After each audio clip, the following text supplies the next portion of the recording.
Bonjour, je suis à Denver dans le Colorado. Alors ce n'est pas ce train-là avec lequel je vais vous emmener, c'est un autre train qui est un train légendaire, le California Zephyr. Alors c'est un vieux rêve pour moi parce que c'est un train qui symbolise à lui seul la conquête de l'Ouest et la découverte d'une autre Amérique, depuis les montagnes rocheuses jusqu'à la mythique Californie. Allez, go West jusqu'à San Francisco.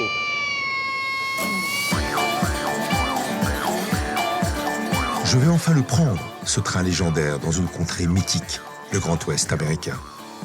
Une route ferroviaire qui raconte elle seule une histoire des États-Unis. Des rails et des hommes, ça promet. Le California Zephyr, comme nombre de stars, a la réputation de se faire attendre. Pour patienter, je découvre une gare originale, une immense bâtisse en briques qui vient de faire peau neuve et où les voyageurs aiment prendre leur temps. C'est ainsi que je croise Tom Noel, un grand historien du Colorado et professeur à l'université de Denver. Alors c'est un endroit fantastique ici, cette vieille gare avec un hôtel, des bars et des restaurants. Et la voie ferrée fait partie de l'histoire du Colorado, mais également de toute l'Amérique avec la conquête de l'Ouest. Oui, c'est le chemin de fer qui a vraiment rendu l'exploitation minière rentable. C'est ainsi que Denver a commencé en tant que camp minier, puis les chemins de fer ont été inaugurés en 1870 et Denver a connu un boom économique. Et on est dans une ville de l'Ouest située à l'intérieur des terres. Il n'y a pas de port fluvial, pas de port maritime, donc la gare, Union Station, est le cœur de la ville.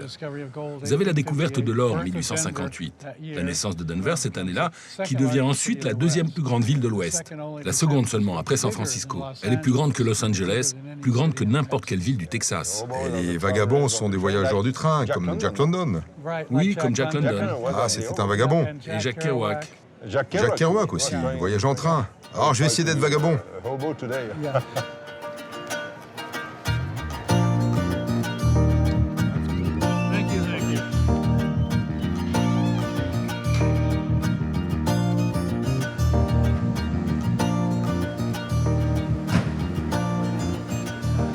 Alors pourquoi ce train est-il si célèbre et légendaire?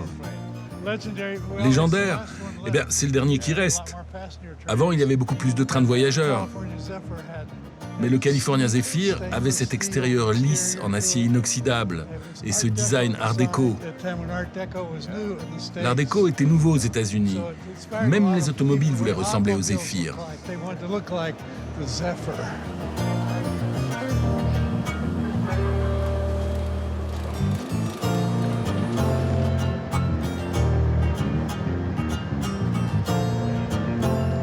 Bonjour. Bonjour. Je vois la Fraser Park, ou plutôt Winter Park, Fraser. Au Fraser Park, oui, oui. Il est à quelle heure? C'était censé être à 8 heures, non? Oui, là nous sommes en retard. Pour quelle raison? En fait, il arrive que des rochers tombent de la montagne sur les voies.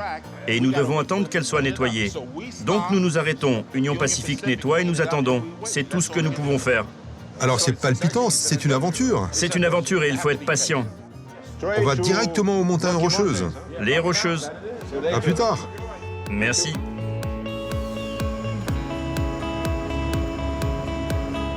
Une légende sur Boggy.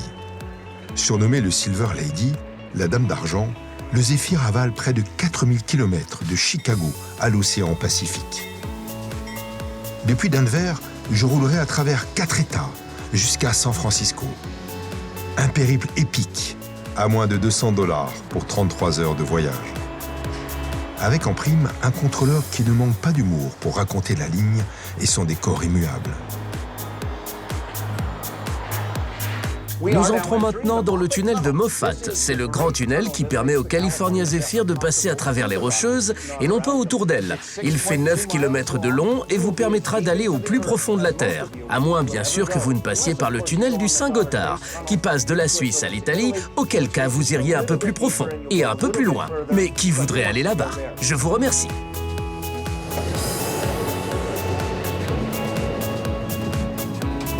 Dans le wagon panoramique, règne une atmosphère conviviale.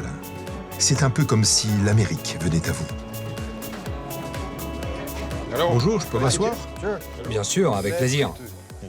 Merci, je m'appelle Olivier. Ravi de vous rencontrer, Ken. Alors, vous voyagez aux États-Unis uniquement en train? J'ai commencé à Washington.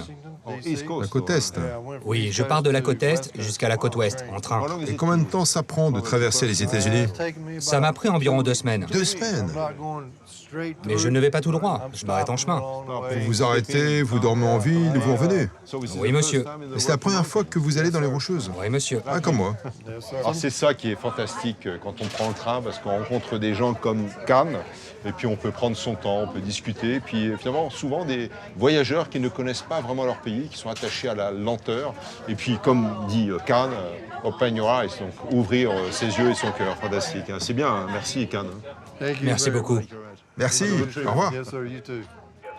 Bonjour mesdames et messieurs, ici Brad le conducteur. Nous arrivons à un endroit appelé Rollandsville, le long de la crique sud de Boulder, que nous suivons depuis que nous avons emprunté le tunnel numéro 8. C'est également l'endroit où l'autoroute Peak to Peak se poursuit, alors si vous avez un jour la malchance de devoir traverser le Colorado en voiture, prenez cette autoroute qui est l'une des plus pittoresques du pays, mais aussi 2 fois moins intéressante que nos trajets en train. Donc, si vous n'êtes pas là où vous voulez être à l'entrée du tunnel, allez dès maintenant à l'endroit où vous voulez être, afin que lorsque nous arriverons dans le tunnel, vous soyez là où vous voulez être. Et maintenant, nous passons devant un autre train de marchandises. Et celui-là est hors de notre chemin. Bonjour, je m'appelle Olivier. Vous savez tout à propos du train des Rocheuses, non? À peu près, oui. Ah, d'accord. Ça fait 20 ans que je fais ça, donc j'ai un peu d'expérience. 20 ans. Et de où alors? De Denver à San Francisco? De Denver à Grand Junction. Seulement Grand Junction, juste les Rocheuses du C'est Colorado. votre coin alors ici? Oui, c'est mon coin. J'ai commencé ma carrière à Seattle. C'est très beau aussi, mais ici, je me sens chez moi. C'est là que je voulais être. D'accord. Ce qui est bien avec le train, c'est que non seulement vous quittez les villes, mais vous parcourez également la géologie, la faune, les forêts. Vous pouvez vraiment profiter de toutes les meilleures choses. Ça fait également partie de l'histoire de l'Amérique. Par exemple, avec la conquête de l'Ouest, mais aussi les matières premières, l'industrie minière et l'argent, le cuivre, l'or, tout ça dans le Colorado. Si nous n'avions pas eu les chemins de fer, la ville n'aurait jamais pu s'ouvrir. Ça a commencé dans les années 1880, mais notre ligne a été construite dans les années 1900 par un type qui tirait son argent de ses mines. Son nom était David Moffat. Il voulait avoir un chemin de fer qui passe à travers les Rocheuses, pas autour d'elles. C'est donc ce qu'il a fait, et c'est devenu ce que je considère comme le trajet en train le plus spectaculaire en Amérique. Et l'un des meilleurs au monde. Ah oui, au monde, je vois. Conducteur pour le tunnel, nous entrons. Excusez-moi.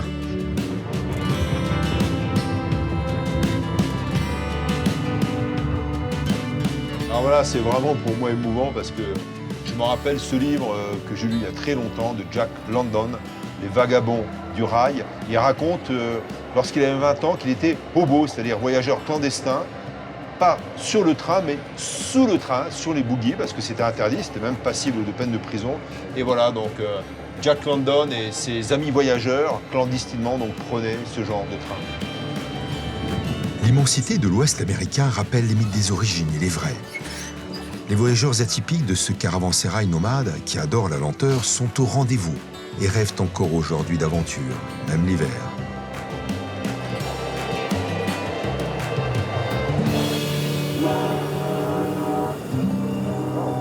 Très beau paysage, hein? Ah, c'était un de mes rêves. C'est coché sur la liste des choses à faire avant de mourir. Et tu n'aimes pas prendre l'avion? Oh non, pas du tout. Vraiment? Pourquoi? Tu sais, je ne peux pas vraiment voyager en avion. La première fois que j'ai essayé de prendre l'avion, tu sais, le tunnel d'entrée dans l'avion, je me suis même évanoui. Donc depuis, je suis un gars qui voyage en train. Le problème, c'est que j'adore ces vues magnifiques. Et je suis un grand randonneur et grimpeur. Un grimpeur? Ouais, grimpeur. Donc dès que je vois une belle vue... Tu as envie d'escalader? Exactement, oui. Je veux que le train s'arrête pour que je puisse descendre et escalader ou marcher. Tu choisis un sommet comme celui-là? J'en ai vu plusieurs, j'ai vu d'incroyables spots d'escalade. Et qu'est-ce que tu fais dans la vie? Je suis un chef cuisinier, un cubi-chef dans un restaurant. Un cubi-chef. Un cubi-chef, oui. Donc tu cuisines avec des produits bio. Ah oui.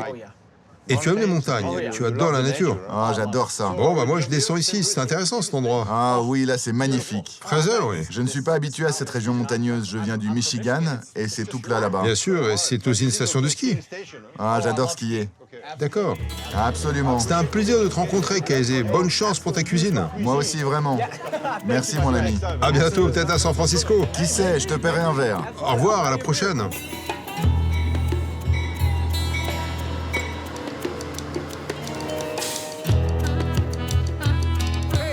Bon voyage. Allez, au revoir, à la prochaine. Au creux des Rocheuses, à Fraser, à 3000 mètres d'altitude, se cache une station célèbre pour ses skieurs hors pair. Ils préparent les Jeux Olympiques, ou plutôt les Jeux Paralympiques, comme Stephen Howler, 28 ans, et qui, malgré son handicap, glisse sur la neige depuis l'âge de 6 ans.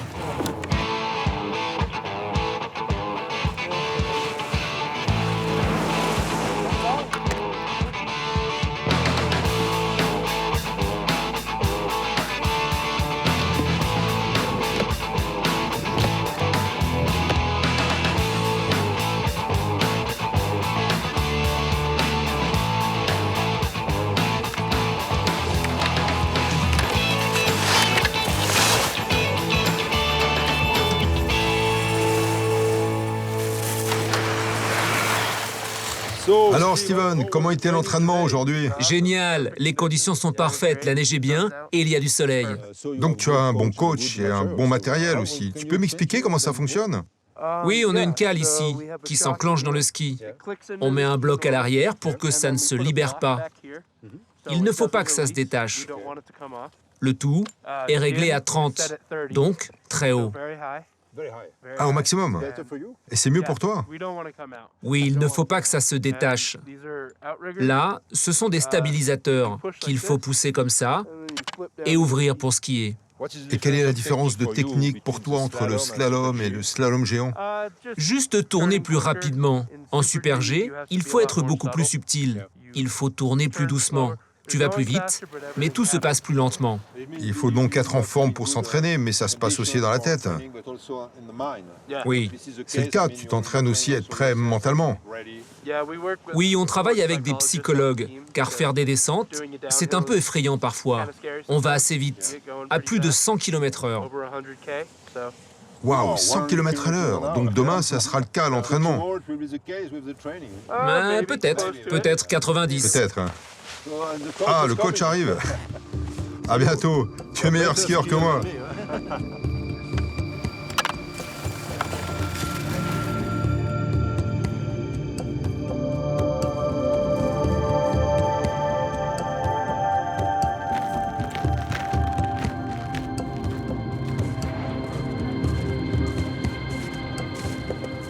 Voilà, il n'y a plus qu'à attendre. Je suis à Fraser, en plein cœur du Colorado et des montagnes rocheuses. Alors, hier, il y avait 3 heures de retard pour le train. Aujourd'hui, on ne sait pas.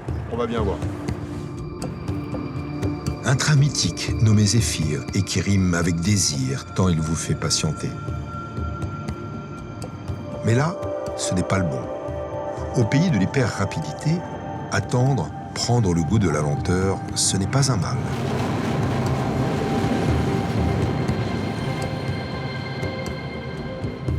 Et c'est même, paraît-il, le début de la sagesse. Au temps de la ruée vers l'or, nombre de pionniers ici sont restés à quai.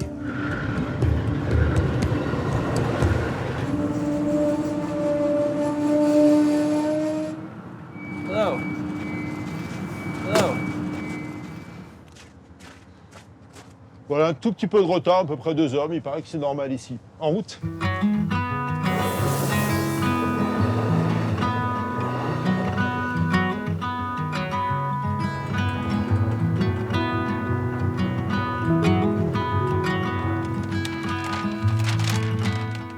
Bon, c'est là où on se rend compte que les États-Unis, c'est quand même un très grand pays. J'ai presque envie de dire un continent. Là, c'est uniquement le Colorado. Et regardez, en 4 heures de temps, je ne vais faire qu'une partie de cet État, en passant par, bien sûr, les Rocheuses qui sont ici sous la neige.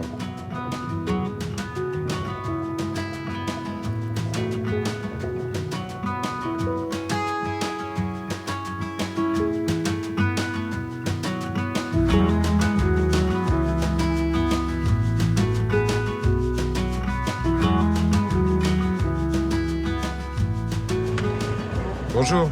Je peux m'asseoir ici? Bien sûr. Je Je m'appelle Olivier, enchanté. Je m'appelle Tommy, ravi de te rencontrer, Olivier. C'est agréable de voyager en train. Vous allez où? C'est super de voyager en train. Et je vais à Glenwood Springs pour participer à une conférence sur la biodynamique en agriculture. Une conférence de 4 jours.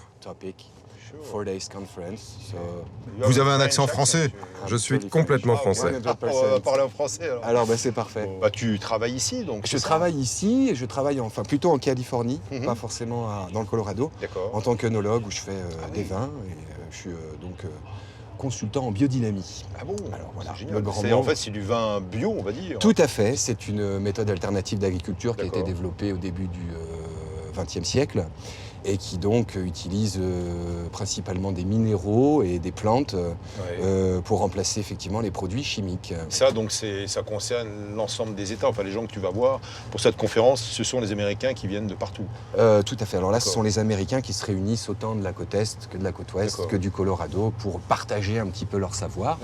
On va parler notamment de l'association de la biodynamie et de la permaculture, ce qui est très très intéressant, éventuellement, lier ces deux pratiques pour plus d'efficacité, de simplicité. Effectivement, c'est très excitant. Très bien. Donc, bon, bah écoute, moi je continue ma route. Là, je descends d'ailleurs à la prochaine station. Très bien. Bah, bonne continuation, puis bonne conférence Merci, sur la Olivier. biodynamique. Au À plaisir bientôt, Tommy. de te revoir dans un Bon train. voyage. Au Merci revoir. beaucoup.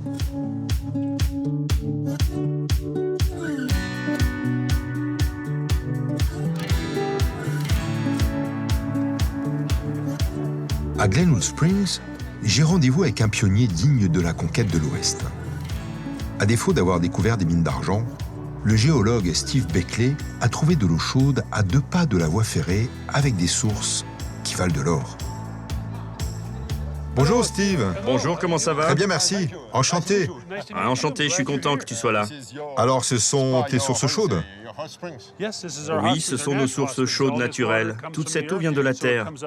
Elle vient des profondeurs de la Terre, environ 5000 mètres de profondeur. Elle remonte à la surface et elle remonte chaude. Pourquoi est-ce que ces sources chaudes sont si célèbres? Pour ces minéraux? Les minéraux, oui, ils sont bons et votre peau les absorbe. Calcium, sulfate, soufre, du carbone, il y en a beaucoup. Du lithium, magnésium, du fer, et ils peuvent tous être absorbés par la peau. Donc les gens se trempent et absorbent ces minéraux par leur peau, et c'est très thérapeutique. Et les gens adorent venir se relaxer, profiter des montagnes et de la rivière. La rivière Colorado aussi. C'est une guérison mentale. Et comment t'es venue cette idée de construire ce spa? J'avais les grottes, une propriété de l'autre côté de la route, et j'ai vu ce terrain qui était vide, l'eau qui sortait du sol. Alors je me suis dit, achetons cette propriété et construisons ces piscines. On verra si les gens viennent. J'aimerais voir les cavernes. Tu peux m'y emmener? Elles sont dans la montagne. Oui, c'est environ à 400 mètres plus haut.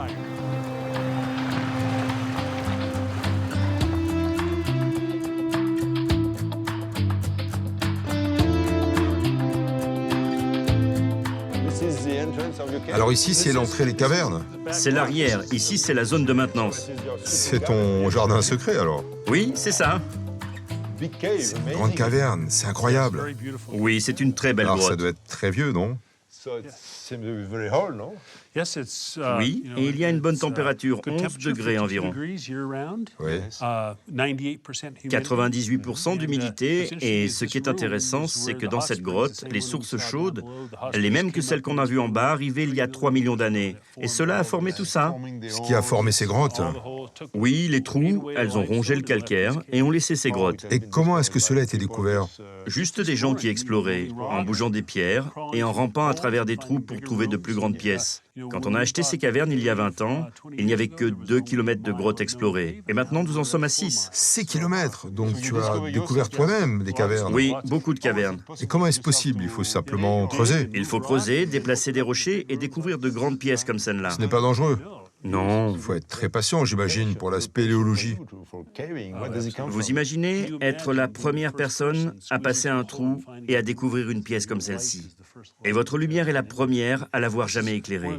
C'est l'un des rares endroits au monde où vous pouvez encore trouver quelque chose que personne n'a encore jamais découvert. Donc c'est ma passion de trouver de magnifiques pièces comme celle-ci. Et prendre soin de ces grottes signifie également prendre soin de Mère Nature, car c'est un écosystème spécifique. Oui, c'est un écosystème qui ne se trouve qu'ici. Nous avons 54 espèces uniques. C'est le seul endroit où on peut les trouver. Tu l'as remarqué en entrant, nous avons des portes étanches pour préserver l'humidité. Cette grotte est très humide, 98%, et elle doit rester vierge pour que ces espèces puissent y vivre et y survivre.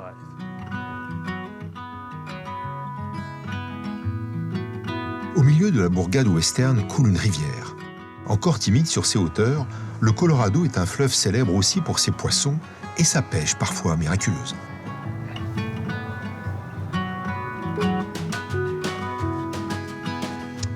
Bonjour. Bonjour. Comment ça va? Ryan. Tout va bien?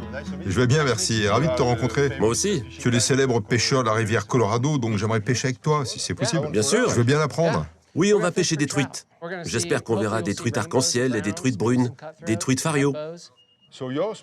Alors ta spécialité, Ryan, c'est la pêche à la mouche. Oui. Tu peux me montrer comment ça marche? Oui, il y a plein de techniques.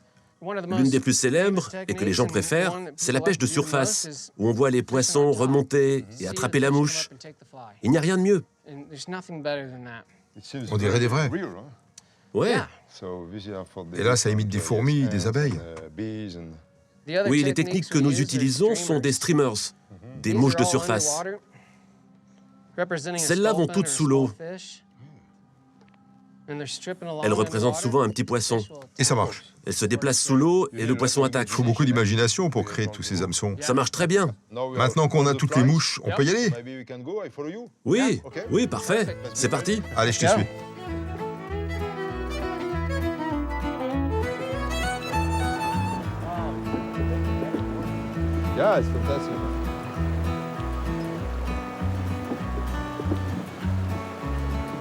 Alors c'est donc la rivière mythique, la rivière du Colorado.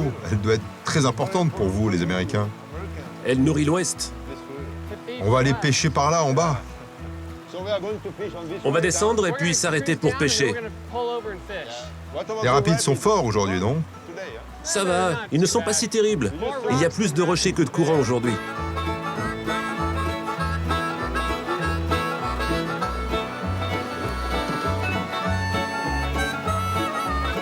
Sur cette rivière, on pratique le catch and release, ce qui veut dire pêcher et relâcher afin de protéger la faune.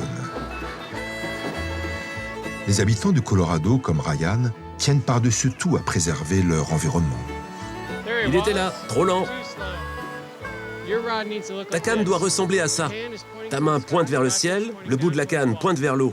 Le poisson va courir un peu. S'il court très fort, abaisse ton bras et aligne-le. Ah oui, le bon mouvement.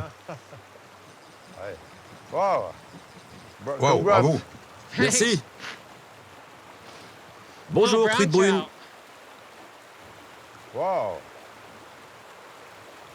Une beauté. 500 grammes? Oh, peut-être même pas. Prêt? Sois prêt quand l'appât descend pour lever le bras. Là, je te vois tirer sur ta ligne. Relance-la. Comme ça? Oui. Et après? Relance ta ligne. Comme ça. Oui, tiens-la. Juste là. Mets l'hameçon, tire. Bon, on va essayer d'en prendre un quand même. Ryan me dit qu'il y en a beaucoup. Bon, on les sent quelquefois au bout de l'hameçon, mais bon, ils ne sont pas très motivés pour être pêchés aujourd'hui.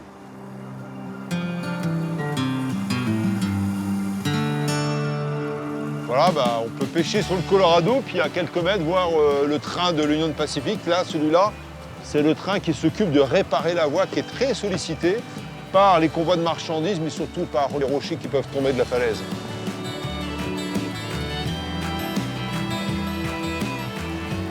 Right there, set. Pick up your rod. Bring him right over here. Awesome. Good. À mon tour de rendre sa liberté aux poissons.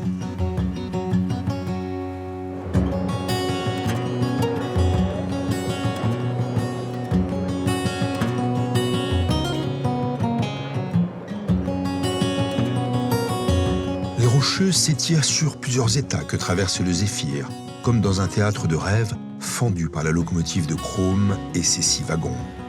Ces grands espaces sauvages rappellent les livres de Fillmore Cooper et de Jim Harrison. Des pyramides de roches qui défient les siècles.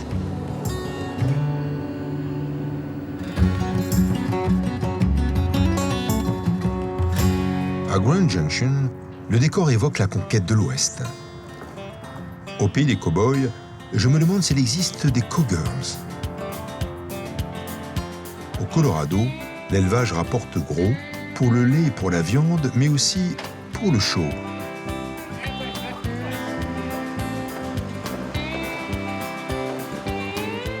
Et les filles de fermiers sont souvent d'excellentes cavalières.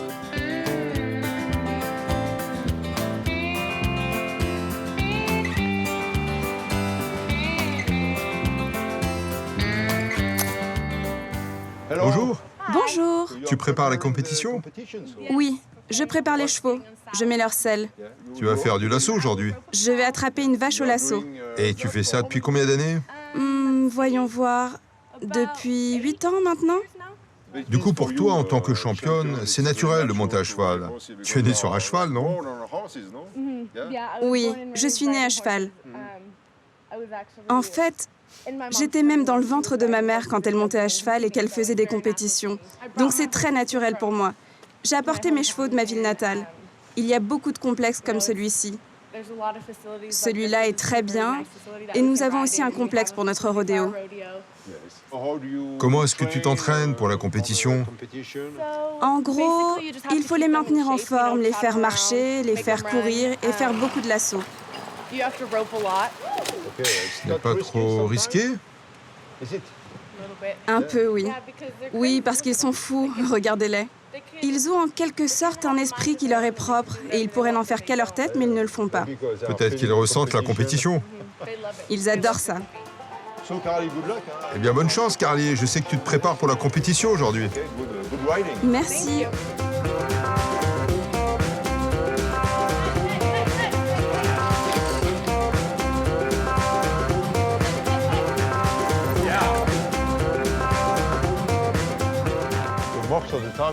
La plupart du temps, on s'attend à voir des cow-boys, et là, ce sont des cowgirls. C'est normal pour vous, c'est naturel? Oui, nous avons des rôles pour les hommes et les femmes dans le rodéo. On a les deux genres dans ce sport, donc c'est très commun pour nous, et ça l'est depuis des dizaines d'années. Elles sont géniales. Ce sont de très bonnes cavalières. Sans oublier le fait qu'à l'heure actuelle, elles prennent des cours et étudient à l'université. C'est aussi parce qu'elles ont un bon coach. J'espère. Je t'avoue que je suis vraiment gâté ici. Je n'ai pas besoin de beaucoup les coacher. Le seul truc que je leur dis, c'est que je suis un peu fatigué de les voir aller aussi vite et qu'il faut qu'elles ralentissent le pas. Tout ça, c'est aussi l'esprit de l'Amérique. On est dans les Rocheuses et c'est assez typique du Midwest. Les Américains aiment toujours les chevaux, l'équitation et les rodéos. Oui, il y a une romance autour de ce mode de vie américain de l'Ouest qui a toujours existé et qui existera toujours. On se lève le matin, on mange, on dort, on respire des chevaux, du bétail. Ça fait des générations que nous sommes élevés autour du style de vie de l'élevage, du Far West, et de l'idée de faire une maison et tout ce qui va avec.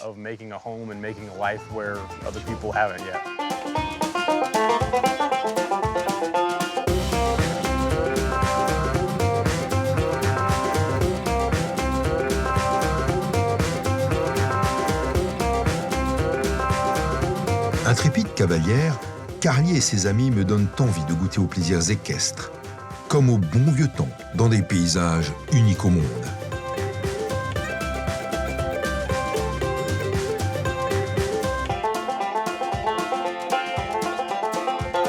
Bonjour, Russ. Bonjour. Ravi de te rencontrer. Moi aussi, bienvenue. Je suis dans ton ranch en plein milieu du Colorado, là. Ouais.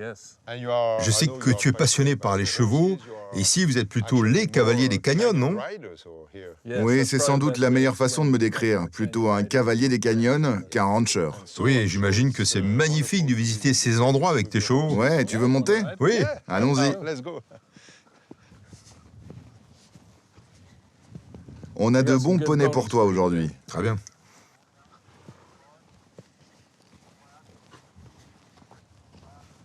Alors ce sont tes amis? Oui, ce sont mes amis. C'est bien dit comme ça. Ils ont chacun leur personnalité, et parfois j'en trouve un que j'aime moins. Tu les connais tous? Ouais, tous. Je pourrais te raconter des anecdotes sur chacun d'entre eux. Maintenant, la question est de décider lequel tu vas monter. Je ne sais pas, je connais pas tes amis. Ce cheval-là, c'est l'un de nos meilleurs. Enfin, ce sont tous de bons chevaux, mais il est vraiment facile à vivre. Il baisse la tête et fait son travail. Son ami, le blanc, n'est pas facile à vivre. Sauf s'il est avec le cheval noir et blanc. Donc si on te fait monter le cheval noir et blanc, on doit trouver quoi faire avec le cheval blanc. Bon, je prends le blanc et tu prends le noir. Hein. Ouais, peut-être. Pourquoi pas essayer Tipeee? Bonjour Tipeee. Oui, c'est Tipeee, je vais te montrer. Et il est facile à monter? Oui, il est facile à vivre, il sera gentil. Je veux te montrer quelque chose sur Tipeee, rapidement. Tu vois juste ici, ce triangle, c'est un marquage en forme de Tipeee. Ah, c'est Tipeee. Comme ça, on le reconnaît, oui. Et là, tu peux le tenir comme ça, juste en dessous du nœud. Tu n'as besoin que d'une seule main pour attraper les vaches au lasso avec l'autre main. D'accord, pas de problème. Donne-moi le lasso. Et bien sûr, pour t'arrêter, c'est tout ce que tu as à savoir. Ok, tourne-le de ce côté, pousse-le un peu avec tes jambes. Et c'est parti. On se croit à mi-chemin de la traversée de l'Amérique et on se retrouve en fait en son cœur. Comme Jack Kerouac qui écrivait sur la route de Denver, « Je suis sur la ligne de partage entre l'Est de ma jeunesse et l'Ouest de mon avenir. » Alors dis-moi, d'où te vient cette passion? De ton enfance? Oui, j'ai grandi avec des chevaux. Mon père était passionné de chevaux. Donc ça a vraiment commencé avec mon père. Il a toujours voulu un cheval. D'ailleurs, il en voulait tellement un qu'il a pris un petit canasson et au fur et à mesure qu'il grandissait, mon père a appris à monter. Et il le montait partout. Et c'était son cheval jusqu'à ce qu'il finisse le lycée. Tu sais, avec les chevaux, soit tu les aimes, soit tu ne les aimes pas. Il n'y a pas vraiment d'entre-deux. Il n'y a pas beaucoup de monde qui vit dans les environs. Le Colorado, ce n'est pas très peuplé. Eh bien, c'est comme dans la plupart des États montagneux. La population est concentrée dans certaines zones. Donc on aime bien être ici et pas là où la population est concentrée.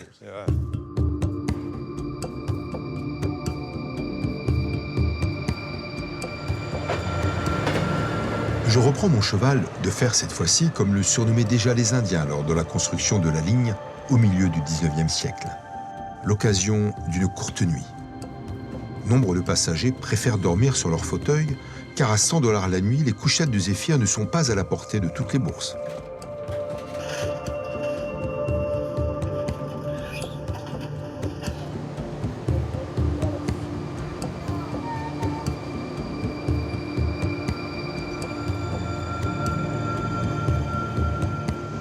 Voilà, c'est l'arrivée à Salt Lake City. Ben, je me lève, j'ai passé quelques heures sur une demi-couchette, sur un siège du train qui a quand même 8 heures de retard. Voilà, un bon petit café pour démarrer, ça va faire du bien, surtout que j'ai quelques surprises, paraît-il, à Salt Lake City.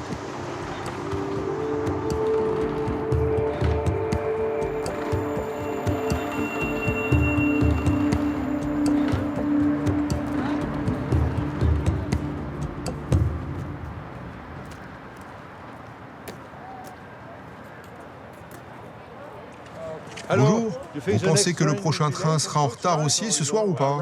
Là, on dirait qu'il va être à l'heure. Ah oui.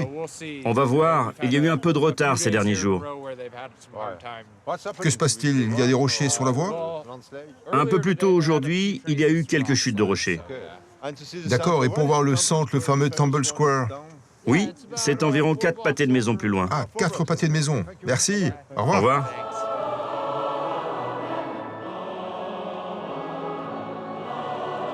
Le chant des orgues vous alpague dans la rue. Les Mormons, qui règnent sur Salt Lake City et même sur tout l'Utah depuis le 19e siècle, aiment incontestablement la musique et le spectacle. On la refait. 1 et 2 et 3 et 4 et c'est parti. 1 et 2 et doucement. Cet orgue légendaire, fabriqué en 1867, C'est un peu l'histoire de toute cette communauté religieuse très austère qui revendique plus de 15 millions de fidèles dans le monde.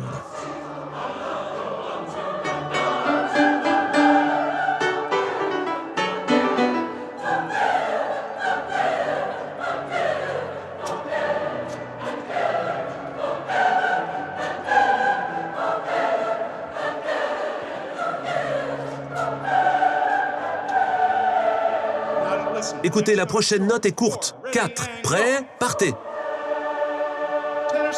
Les ténors, dès que vous commencez à chanter, alors vous arrivez au bon moment et c'est génial. Sinon c'est... Et vous faites... Et ça sonne bien. Arrangez ça, on va le refaire. Aux commandes de cet incroyable instrument, un musicien tout aussi exceptionnel, Richard Elliott, dont la réputation a dépassé depuis longtemps les frontières. Bonjour Richard. Bonjour. Ravi de vous rencontrer. Enchanté. Vous êtes un très grand organiste et vous avez un magnifique instrument. Combien de tuyaux y a-t-il ici? 11 623, ça fait beaucoup de tuyaux. Comment êtes-vous arrivé à la musique et à jouer de l'orgue?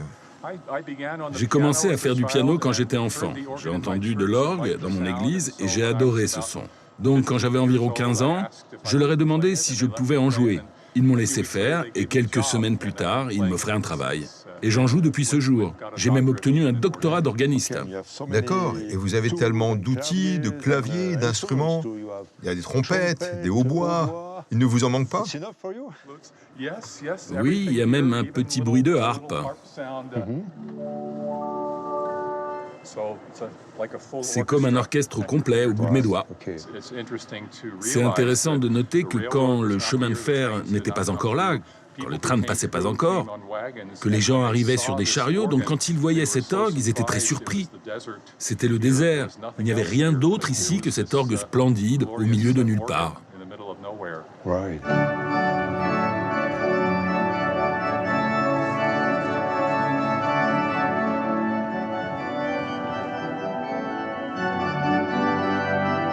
Aux portes de la ville des Mormons s'étend le fameux Grand Lac Salé. Dans ce décor du commencement du monde, certains se prennent même pour Jésus marchant sur les eaux.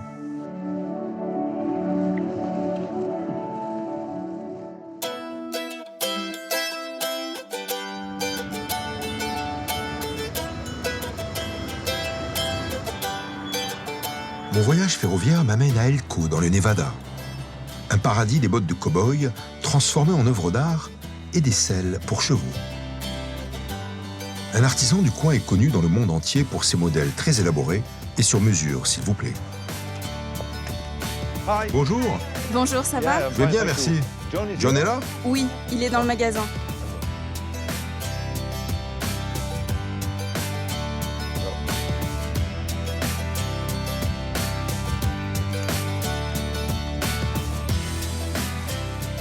Bonjour John, je suis Olivier. Enchanté. John, enchanté. C'est une ancienne tradition ici à Elko de fabriquer des selles pour les cow-boys, mais aussi pour les étrangers.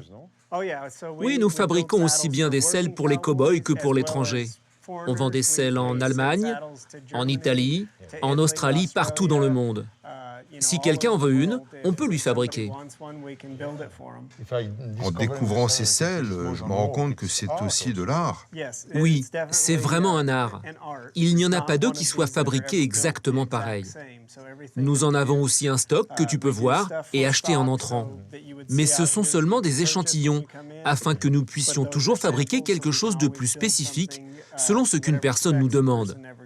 S'ils font un dessin de ce qu'ils veulent, ou s'ils ont des photos ou autre chose, ils disent « je veux ça » et on peut le fabriquer. D'accord, alors là, c'est le début d'une selle, ça. Oui, ça c'est bien le début d'une selle. Oui, avec la forme. Ça s'appelle un arçon.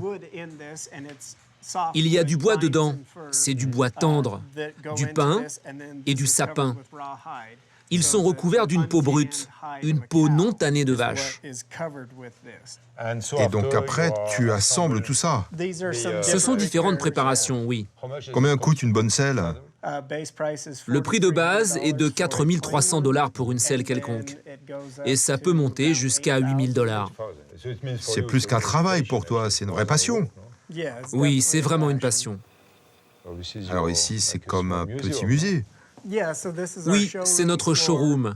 Et nous avons notre musée des vieilles selles, qu'elles aient été fabriquées par nous ou par J.S. Garcia.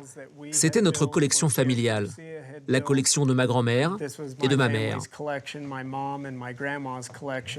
Donc c'est 100 ans d'histoire que tu as ici. Très certainement, oui. Il y a plus de 100 ans d'histoire ici. Quelle est ta selle préférée? Je les aime toutes. Ah, toutes. Si je veux acheter un cheval, je n'ai plus qu'à te demander une selle. On peut très certainement te fabriquer une selle, oui. Mais je n'ai pas le cheval. On pourrait aussi te trouver un cheval. Tu me l'envoies? Oui. La ville s'éclaire comme un arbre de Noël. La nuit, tous les joueurs sont gris. Et les casinos, hôtels affichent complet.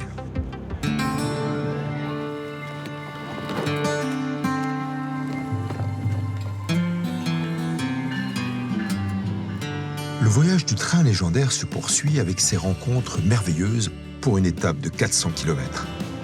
Hello, morning. Hello, good morning, good morning. Welcome aboard, sir. Thank you.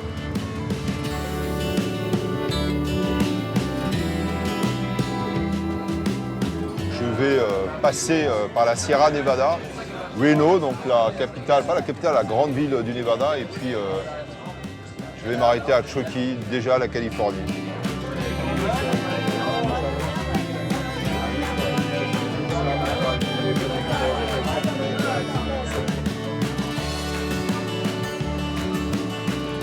Je sens que l'Amérique se mélange dans les wagons. D'incroyables rêves s'y fabriquent aussi. Quel beau paysage! Ah oui, c'est presque comme regarder la télé. On a juste à regarder passer la nature. Il n'y a personne ici. Je ne sais pas si on est encore dans le Nevada ou la Californie, mais il n'y a pas de village aux alentours. Pas de hameau, pas de ville. Je pense qu'il n'y a pas vraiment de barrière qui indique qu'on est en Californie ou au Nevada. C'est juste un grand pays. Les gens pensent que les États sont comme plusieurs petits pays, mais ce n'est pas le cas. Ça, c'est seulement quand on est dans les villes. Lorsque vous êtes dans la campagne, vous êtes dans un seul et même pays. Donc on est au milieu de nulle part. Au milieu de nulle part. Qu'est-ce que tu fais dans la vie? Tu travailles dans le Nebraska ou dans l'État de Washington? Je vais déménager dans l'État de Washington et devenir agriculteur. Vivre de la terre, cultiver, chasser. J'ai un ami qui fait ça depuis 14 ans. Je cultiverai non seulement de la nourriture biologique, mais mon ami fait du yoga aussi avec les chèvres. Du yoga avec des chèvres? Ouais. Qu'est-ce que c'est? Il attend que ses chèvres se reproduisent et aient des chevreaux. Ensuite, les gens le payent pour qu'il leur apprenne le yoga avec des chevreaux autour. C'est original. Oui. Les gens payent cher pour ça. Alors c'est le début d'une nouvelle vie pour toi, c'est un défi, ça te fait un peu peur? Non, je n'ai pas peur. C'est exactement comme ces montagnes. On a juste envie de les escalader. Tu sais que ça sera dur, mais que ça vaudra le coup quand tu seras au sommet à regarder tout le reste. Bonne chance pour ta nouvelle vie.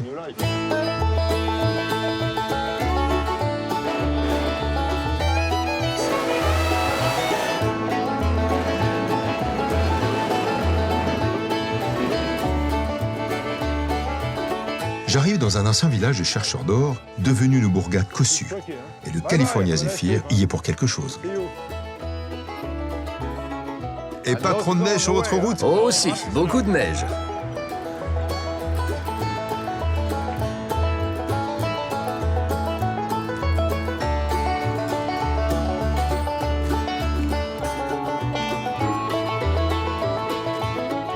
Bonjour.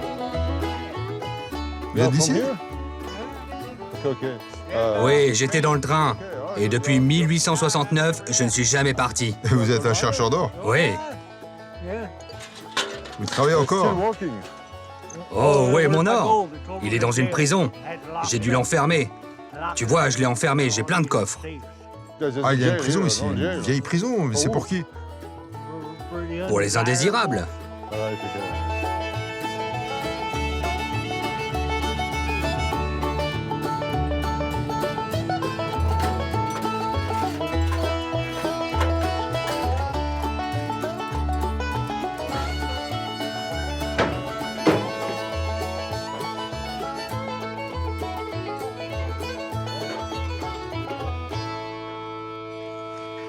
C'est une petite prison en fait. Elle est liée à l'histoire du village de Truckee. Qu'est-ce qui s'est passé ici? Pourquoi une prison? Je vais te raconter. Nous sommes en 1875, peu après l'apparition du chemin de fer. Il y avait beaucoup de trains, près de 60 trains par jour qui passaient en ville. Imagine tous les gens qu'ils déposaient, des gens peu recommandables. Dans notre comté, la prison était à 60 km. Donc ici, ce n'était qu'une cellule de détention provisoire. Et il n'y avait qu'un agent. Donc, ils ont décidé de créer une autre prison. Quel genre de personnes? Alors des voleurs, des gangsters? Oui, des voleurs, des ivrognes, des gangsters. Le train les amenait tous. C'était le mode de vie dans l'Ouest. Ça devait être très dangereux ici, à Truckee. Oui, vers la fin des années 1800, c'était une période agitée. Beaucoup d'armes, de chevaux, d'alcool. C'était la folie. Merci pour la visite. De rien.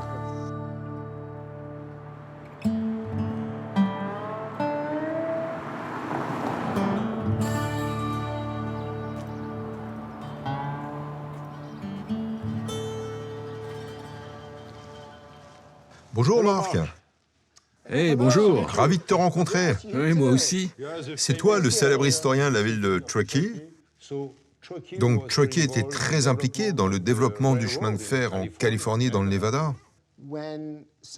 Lorsque la Central Pacific a décidé du tracé du premier chemin de fer continental au monde, et le premier aux États-Unis, bien sûr, il traversait directement cette zone. Et cela a permis à Truckee de grandir, de se développer et d'avoir sa propre économie. Et ça a totalement modifié l'économie de l'Ouest des États-Unis. Absolument. Ça a ouvert une porte. Si vous y réfléchissez, avant le chemin de fer, quand vous montiez dans votre chariot tiré par des bœufs, en remontant le Mississippi à 3000 km, il vous fallait 5 à 6 mois pour arriver à San Francisco. Quand on y arrivait, une fois le chemin de fer terminé, on pouvait partir non seulement du Mississippi, mais aussi de New York, et se rendre à San Francisco en 10 jours. 10 jours. Et vous pouviez le faire tout au long de l'année. Peu importait que ce soit l'hiver en montagne. Vous montiez dans le train, vous aviez vos bagages, vous buviez votre vin, vous dîniez, voilà. Vous étiez à San Francisco. C'est une révolution incroyable. Donc c'est ça l'esprit de Truckee et son lien avec le chemin de fer. Merci Marc, ça m'a fait plaisir de discuter avec toi. Je dois juste attendre la fin de la tempête de neige pour aller à San Francisco. Bonne chance pour sortir d'ici.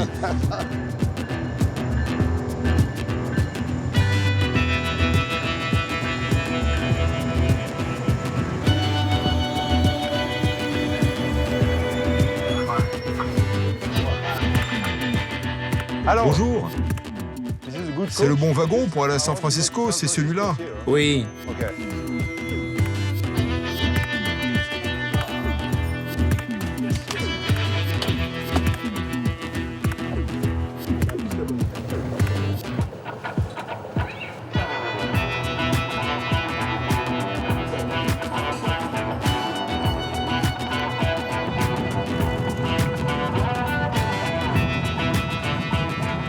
Voilà, je ne m'attendais pas à ça. En Californie, de la neige et encore de la neige.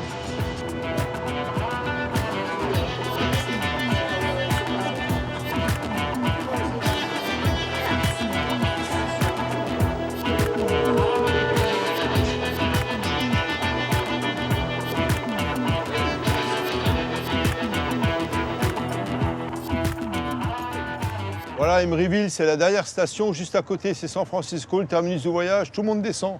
Thank you, bye bye. Thanks. Merci, passez une bonne journée.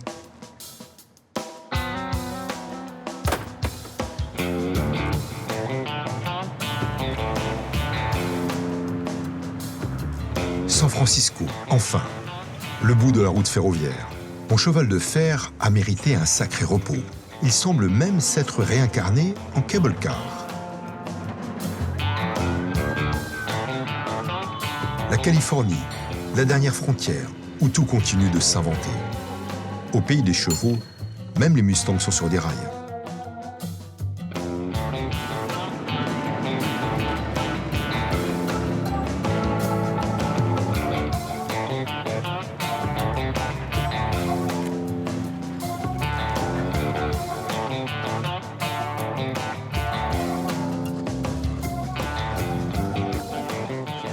Bonjour, comment ça va?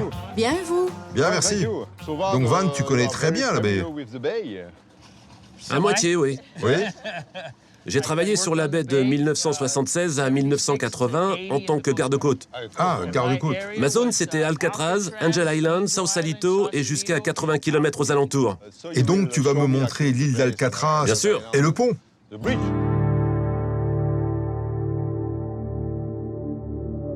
C'est là où les gens riches gardent leurs bateaux. Un nageur s'est fait mordre par un phoque. Un phoque? Mais les phoques ne mordent pas. Je sais. Il devait envahir son territoire. Alors voilà, on peut ici, dans la baie de San Francisco, nager avec les phoques. Van me dit que ça peut être dangereux parce qu'on peut être mordu, mais en tout cas, c'est une des plus belles vues qu'on puisse avoir depuis San Francisco. L'horizon en ligne de fuite, comme un prolongement du fabuleux destin d'une diligence légendaire nommée California Zephyr.